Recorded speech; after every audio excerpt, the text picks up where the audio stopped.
you.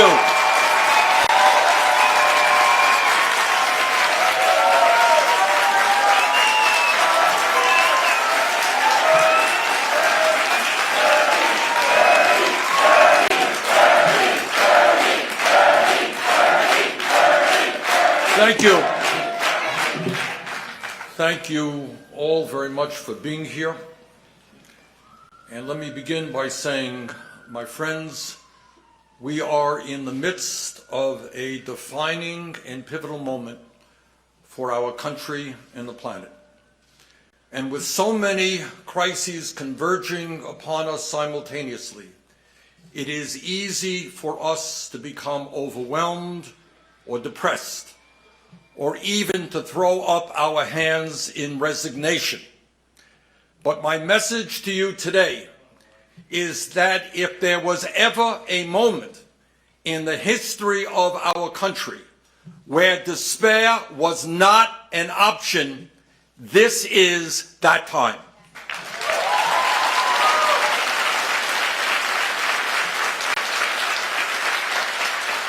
If there was ever a moment where we had to effectively analyze the competing political and social forces which define this historical period, this is that time. If there was ever a moment when we needed to stand up and fight against the forces of oligarchy and authoritarianism, this is that time.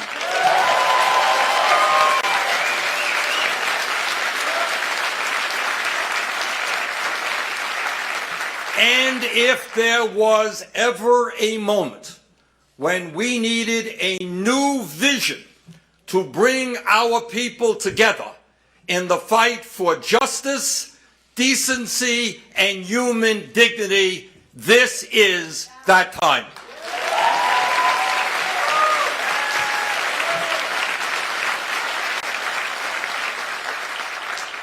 In the year 2019, the United States and the rest of the world face two very different political paths. On one hand, there is a growing movement toward oligarchy and authoritarianism, in which a small number of incredibly wealthy and powerful billionaires own and control a significant part of the economy and exert enormous influence over the political life of our country. On the other hand, in opposition to oligarchy, there is a movement of working people and young people who, in ever-increasing numbers, are fighting for justice. They are the teachers taking to the streets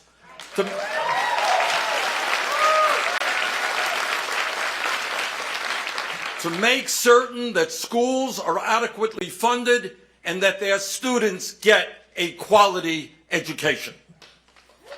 They are workers. They are workers at Disney, Amazon, Walmart, and the fast food industry.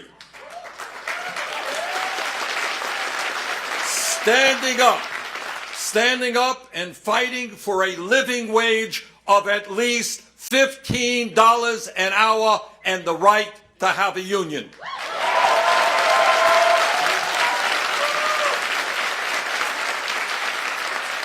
They are the young people taking on the fossil fuel industry and demanding policies that transform our energy system and protect our planet from the ravages of climate change.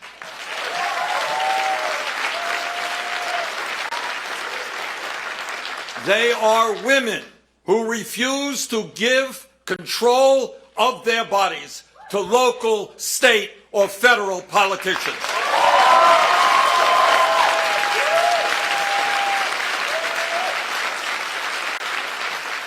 They are people of color and their allies demanding an end to systemic racism and massive racial inequities that exist throughout our society.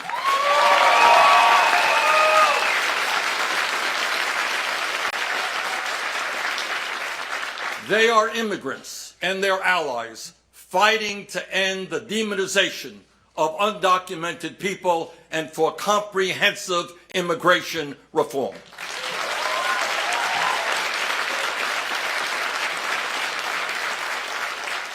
Now, when we talk about oligarchy, let us be clear about what we mean.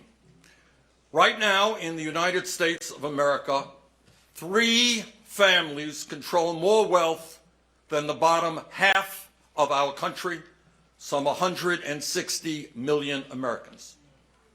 The top 1% own more wealth than the bottom 92%. And 49% of all new income generated today goes to the top 1%. In fact, income and wealth inequality today is greater in the United States than in any time since the 1920s. And when we talk about oligarchy, it is not just that the very rich are getting much richer. It is that tens of millions of working class people in the wealthiest country on earth are suffering under incredible economic hardship, desperately trying to survive. Today, nearly 40 million Americans live in poverty, and tonight, some 500,000 Americans, including many veterans, will be sleeping out on the streets. About half of our country lives paycheck to paycheck, as tens of millions of our people are an accident, a divorce, a sickness, or a layoff away from economic devastation. While many public schools throughout the country lack the resources to adequately educate our young people, we are the most heavily incarcerated nation on earth. After decades of policies that have encouraged and subsidized unbridled corporate greed, we now have an economy that is fundamentally broken and grotesquely unfair. Even while macroeconomic numbers like GDP, the stock market, and the unemployment rate are strong, millions of middle-class and working-class people struggle to keep their heads above water, while at the same time the billionaire class consumes the lion's share of the wealth that we are collectively creating as a nation. In the midst of a so-called booming economy, real wages for the average worker have barely risen at all, and despite an explosion in technology and worker productivity, the average wage of the American worker in real dollars is no higher than it was 46 years ago, and millions of people in our country today are forced to work 2 or 3 jobs just to survive. And here is something quite incredible that tells you all that you need to know about the results of unfettered capitalism. All of us want to live long, happy, and productive lives. But in America today, the very rich live, on average, 15 years longer than the poorest Americans. In 2014, for example, in McDowell County, West Virginia, one of the poorest counties in the nation, life expectancy for men was 64 years. In Fairfax County, Virginia, a wealthy county, just 350 miles away, life expectancy for men was nearly 82 years, an 18-year differential. The life expectancy gap for women in the 2 counties was 12 years. In other words, the issue of unfettered capitalism is not just an academic debate. Poverty, economic distress, and despair are life-threatening issues for millions of working people in this country. While the rich get richer, they live longer lives. While poor and working families struggle economically and often lack adequate health care, Their life expectancy is declining for the first time in modern American history. Taken together, the American dream of upward mobility is in peril. In fact, if we don't turn things around, our younger generation will, for the first time in living memory, have a lower standard of living than their parents. And that is not acceptable. Globally, the situation is even more shocking, with most of the world's wealth concentrated among a very few, while billions of people have almost nothing. Today, the world's richest 26 billionaires, 26, now own as much wealth as the poorest 3.8 billion people on the planet, half of the world's population. But the struggle we are facing today is not just economic. Across the globe, the movement toward oligarchy runs parallel to the growth of authoritarian regimes, like Putin in Russia, Xi in China, Mohammed bin Salman in Saudi Arabia, Rodrigo Duterte in the Philippines, Jair Bolsonaro in Brazil, and Viktor Orban in Hungary, among others. These leaders meld corporatist economics with xenophobia and authoritarianism. They redirect popular anger about inequality and declining economic conditions into violent rage against minorities, whether they are immigrants, racial minorities, religious minorities, or the LGBT community. And to suppress dissent, they are cracking down on democracy and human rights. In the United States, of course, we have our own version of this movement, which is being led by President Trump and many of his Republican allies who are attempting to divide our country up and attack these very same communities. How sad it is that President Trump sees these authoritarian leaders as friends and allies. The authoritarian playbook, by the way, is not new. The challenge we confront today as a nation and as a world is in many ways not different from the one we faced a little less than a century ago during and after the Great Depression of the 1930s. Then as now, deeply rooted and seemingly intractable economic and social disparities led to the rise of right-wing nationalist forces all over the world. In Europe, the anger and despair was ultimately harnessed by authoritarian demagogues who fused corporatism, nationalism, racism, and xenophobia into a political movement that amassed totalitarian power, destroyed democracy, and ultimately murdered millions of people, including members of my own family. But we must remember that those were not the only places where dark forces tried to rise up and capture power. Today, we are all rightly repulsed by the sight of neo-Nazis and Klansmen openly marching in Charlottesville, Virginia, and we are horrified by houses of worship being shot up by right-wing terrorists.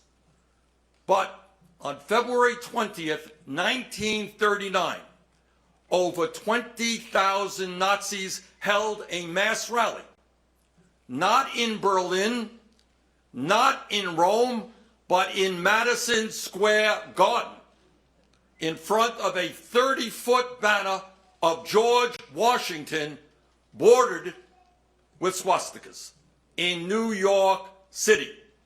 New York City. But back then, those American extremists could not replicate the success of their authoritarian brethren across the ocean. Because we in the United States, thank God, made a different choice than Europe did in responding to the era's social and economic crises. We rejected the ideology of Mussolini and Hitler, and we instead embraced the bold and visionary leadership of Franklin Delano Roosevelt, then the leader of the progressive wing of the Democratic Party.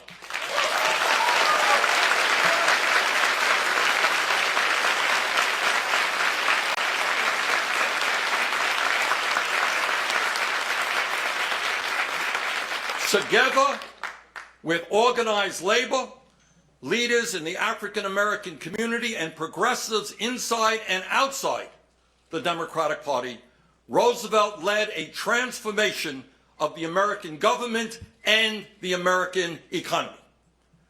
Like today, the quest for transformative change was opposed by big business, by Wall Street, by the political establishment, by the Republican Party, and by the conservative wing of FDR's own Democratic Party.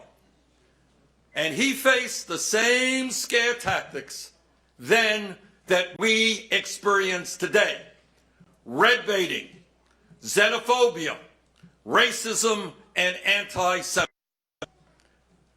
In a famous 1936 speech, Roosevelt said, and I quote, "We had to struggle with the old enemies of peace: business and financial monopoly, speculation, reckless banking, class antagonism, sectionalism, war, profiteering."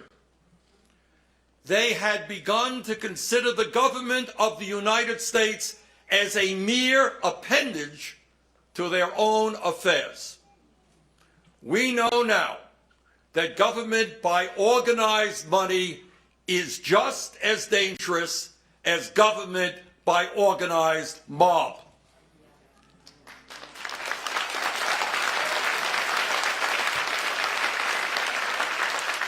And Roosevelt concluded, and I quote, "Never before in all our history have these forces been so united against one candidate as they stand today.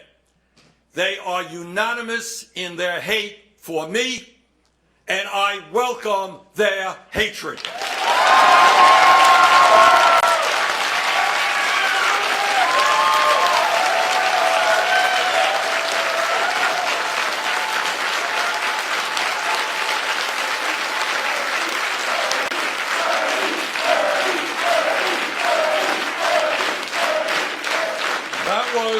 That was FDR in 1936.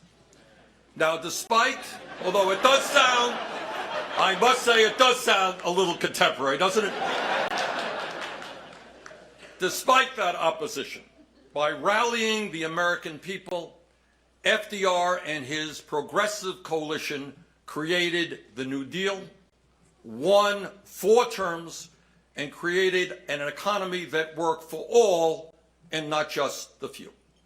Today, New Deal initiatives like Social Security, unemployment compensation, the right to form a union, the minimum wage, protection for farmers, regulation of Wall Street, and massive infrastructure improvements are considered pillars of American society.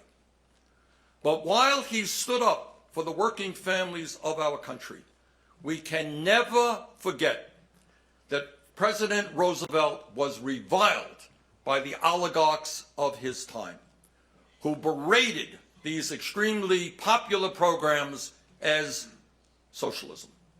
Similarly, in the 1960s, when President Lyndon Johnson brought about Medicare, Medicaid, and other extremely popular and important programs, he was also viciously attacked by the ruling class of this country. And here is the point. It is no exaggeration to state that not only did FDR's agenda improve the lives of millions of Americans, but the New Deal was enormously popular politically and helped defeat far-right extremism.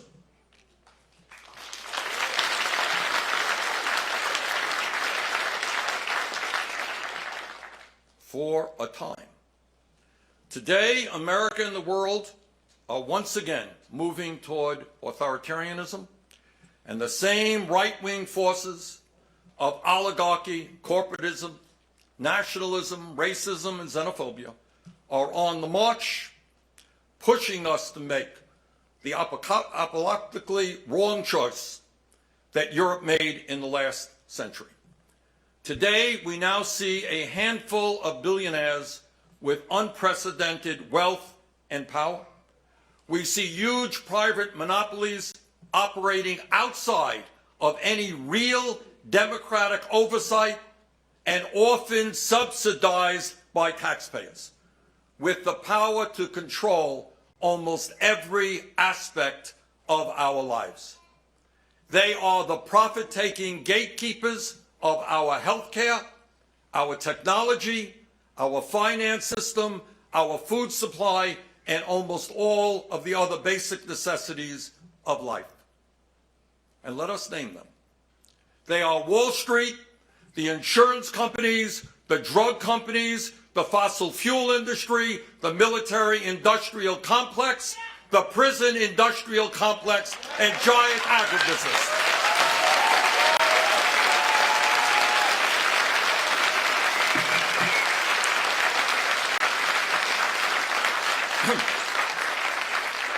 They are the entities with unlimited wealth who surround our nation's capital with thousands of well-paid lobbyists who, to a very significant degree, write the laws that we live under.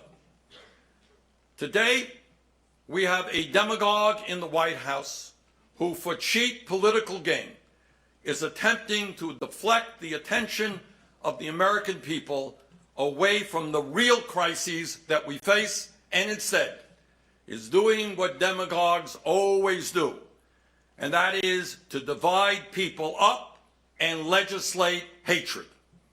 This is a president who supports brutal family separations, border walls, Muslim bans, anti-LGBT policies, deportations, and voter suppression.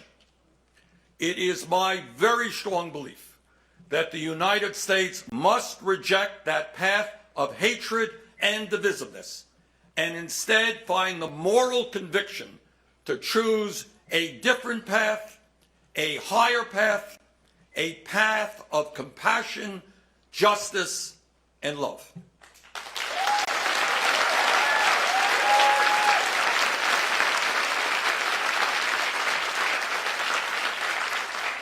And that is the path that I call democratic socialism.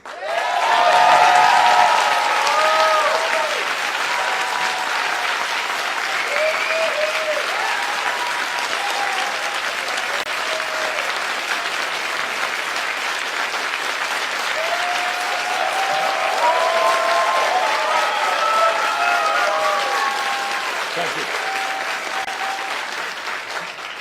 Over 80 years ago, Franklin Delano Roosevelt helped create a government that made transformative progress in protecting the needs of working families.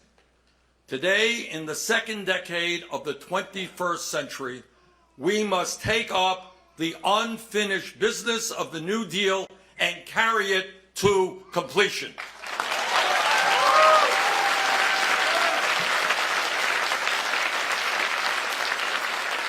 This is the unfinished business of the Democratic Party and the vision we together must accomplish.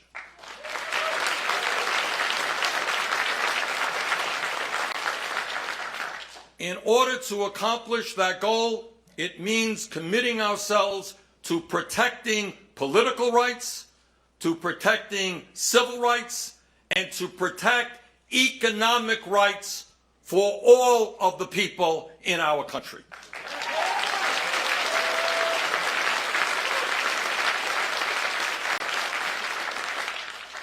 As FDR stated in his 1944 State of the Union address, and I quote, "We have come to a clear realization of the fact that true individual freedom cannot exist without economic security and independence, end quote.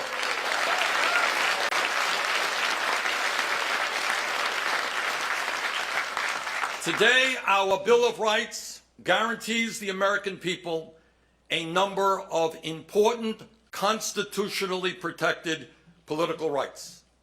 And while we understand that these rights have not always been respected, and we have so much work to do in order to protect those rights, we are proud that our Constitution guarantees freedom of religion, freedom of expression, freedom of assembly, a free press, and other rights, because we understand that we can never have true American freedom unless we are free from authoritarian tyranny.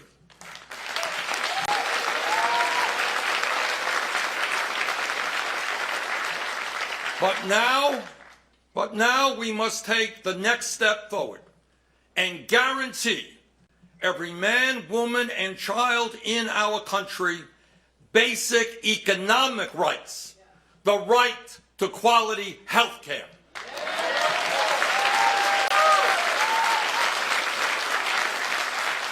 The right to as much education as one needs to succeed in our society. The right to a good job that pays a living wage.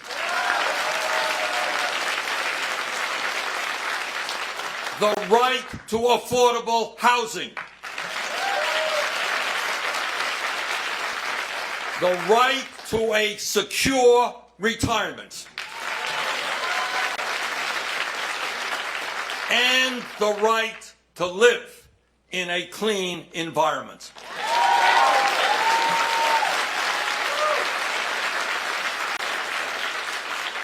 We must recognize that in the 21st century, in the wealthiest country in the history of the world, economic rights are human rights. And that is what I mean by democratic socialism.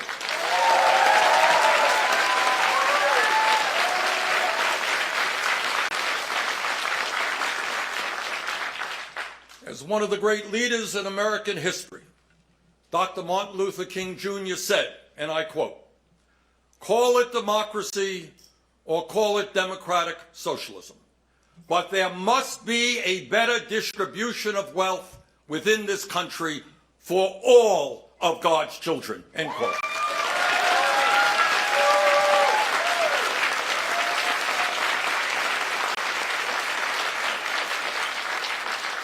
To realize this vision, we must not view America only as a population of disconnected individuals.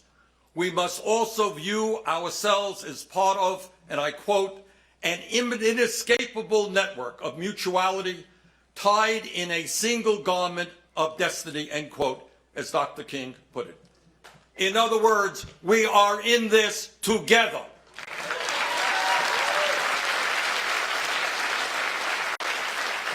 We must see ourselves as part of one nation, one community, and one society, regardless of race, gender, religion, sexual orientation, or country of origin. This quintessentially American idea is literally emblazoned on our coins. E pluribus unum, from the many, one. And I should tell you, it is enshrined in the motto of our campaign for the presidency, not me, us.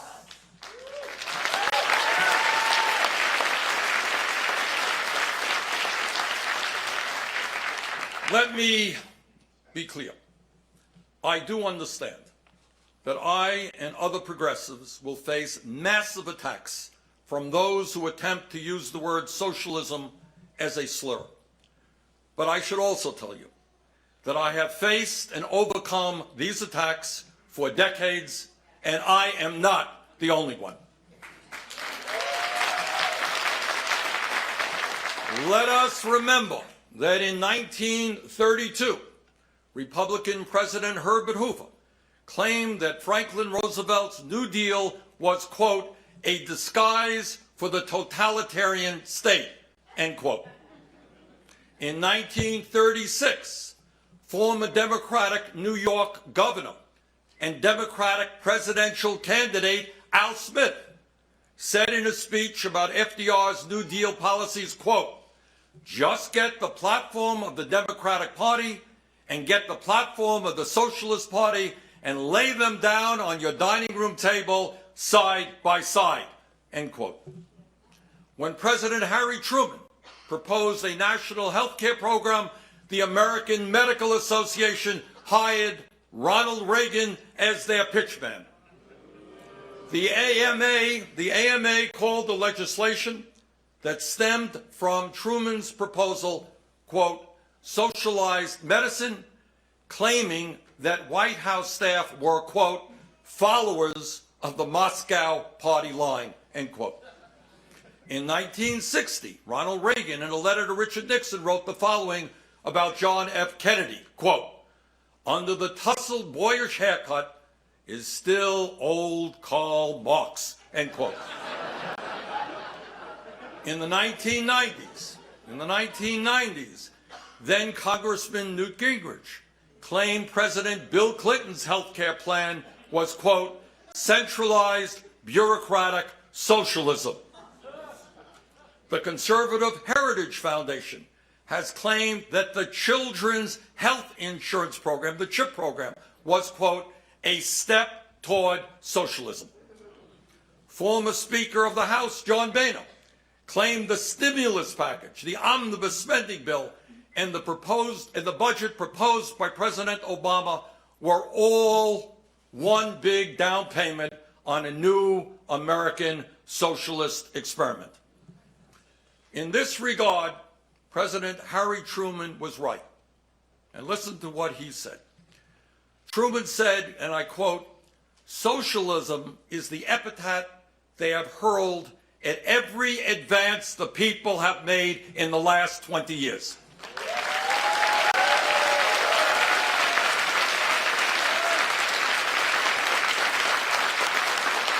And this is Truman. This is a quote from Harry Truman. Socialism is what they called Social Security. Socialism is what they called farm price supports.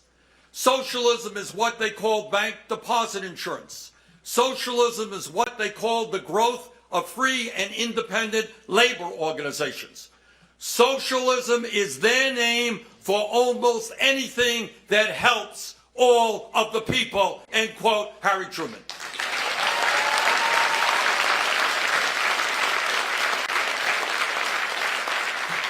Now, let us be very clear. While President Trump and his fellow oligarchs attack us for our support of democratic socialism, they don't really oppose all forms of socialism. They may hate democratic socialism because it benefits working people, but they absolutely love corporate socialism that enriches Trump and other billionaires.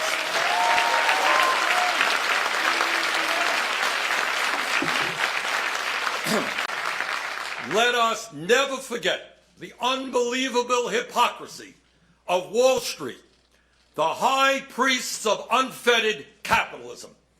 In 2008, after their greed, recklessness, and illegal behavior created the worst financial disaster since the Great Depression, with millions of Americans losing their jobs, losing their homes, losing their life savings, Wall Street's religious adherence to unfettered capitalism suddenly came to an end.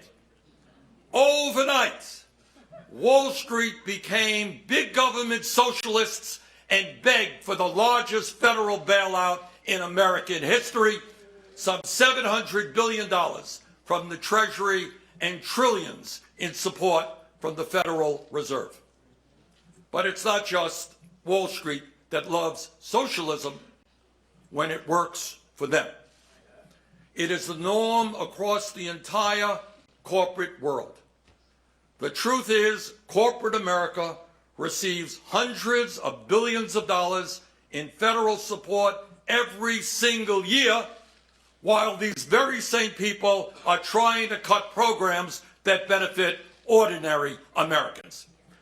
If you are a fossil fuel company whose carbon emissions are destroying the planet, you get billions in government subsidies, including special tax breaks, royalty relief, funding for research and development, and numerous tax loopholes. If you are a pharmaceutical company, you make huge profits on patent rights for medicines that were developed with taxpayer-funded research. If you are a monopoly like Amazon, owned by the wealthiest person in America, you get hundreds of millions of dollars in economic incentives from taxpayers to build warehouses, and you end up paying not one penny in federal income taxes.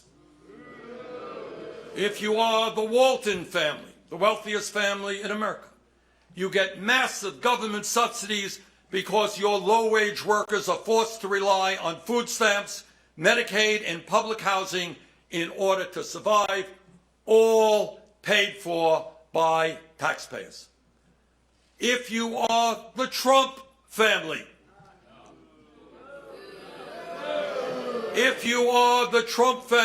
you got $885 million worth of tax breaks and subsidies for your family's housing empire that was built on racial discrimination. When Trump screams socialism, all of his hypocrisy will not be lost on the American people. Americans will know that he is attacking all that we take for granted, from Social Security to Medicare to veterans' health care to roads and bridges to public schools to national parks to clean water and clean air.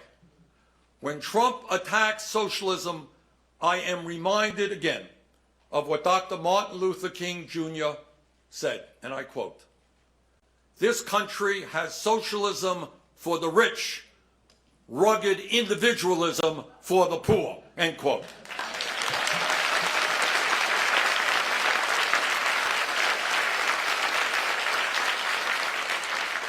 And that is the difference between Donald Trump and me. He believes in corporate socialism for the rich and powerful. I believe in a democratic socialism that works for the working families of this country.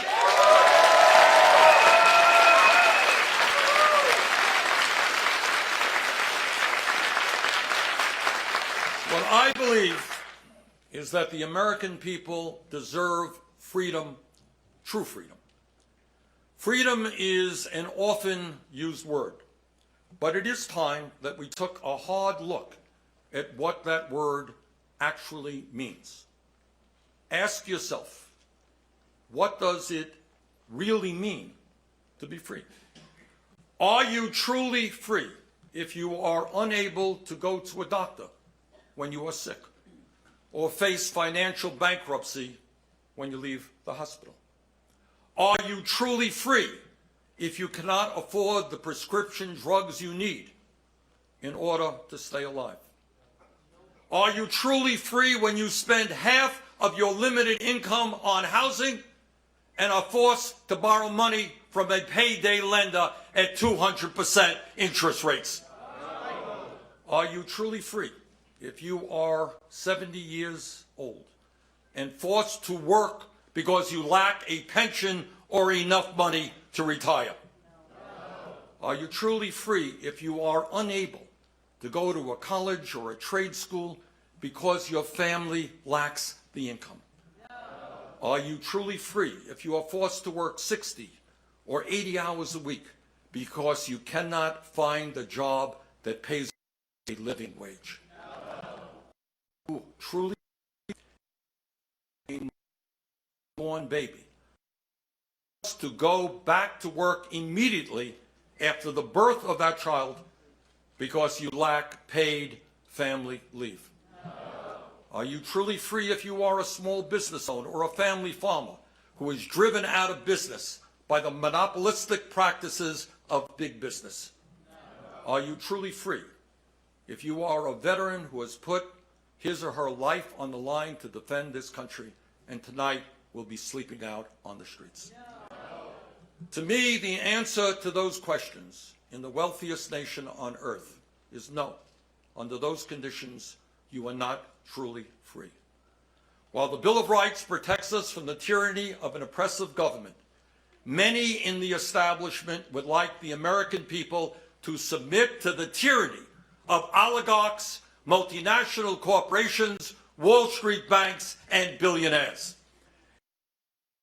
And in fact, time long overdue for the American people to stand up and fight for their right to freedom, human dignity, and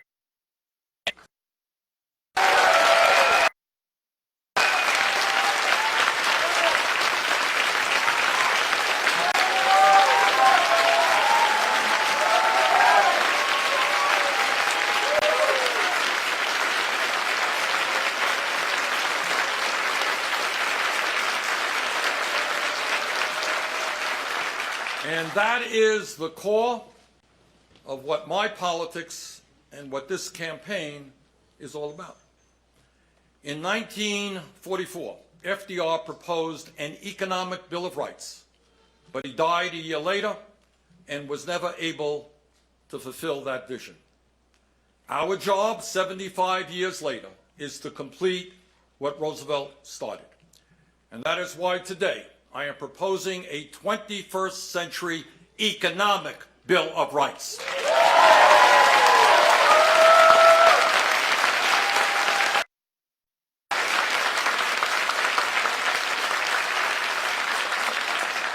A Bill of Rights that establishes once and for all that every American, regardless of his or her income, is entitled to the right to a decent job that pays a living wage,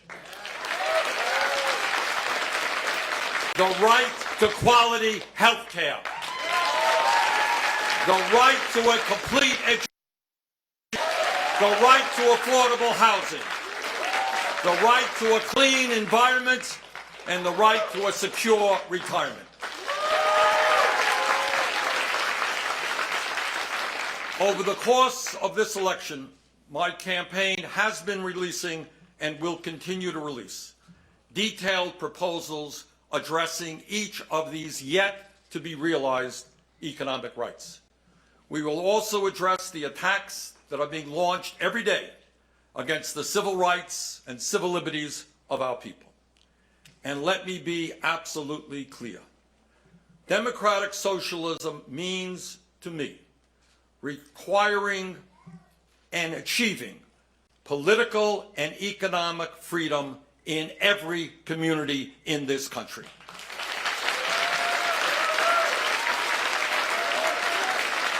And let me be very, very clear as well when I state that the only way we achieve these goals is through a political revolution. A revolution in which millions of people get involved in the political process and reclaim our democracy by having the courage to take on the powerful corporate interests whose greed is destroying the social and economic fabric of our country.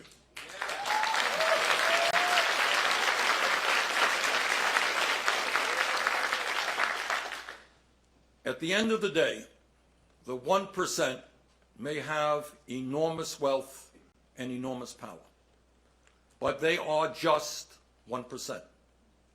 When the 99% stand together, we can transform society.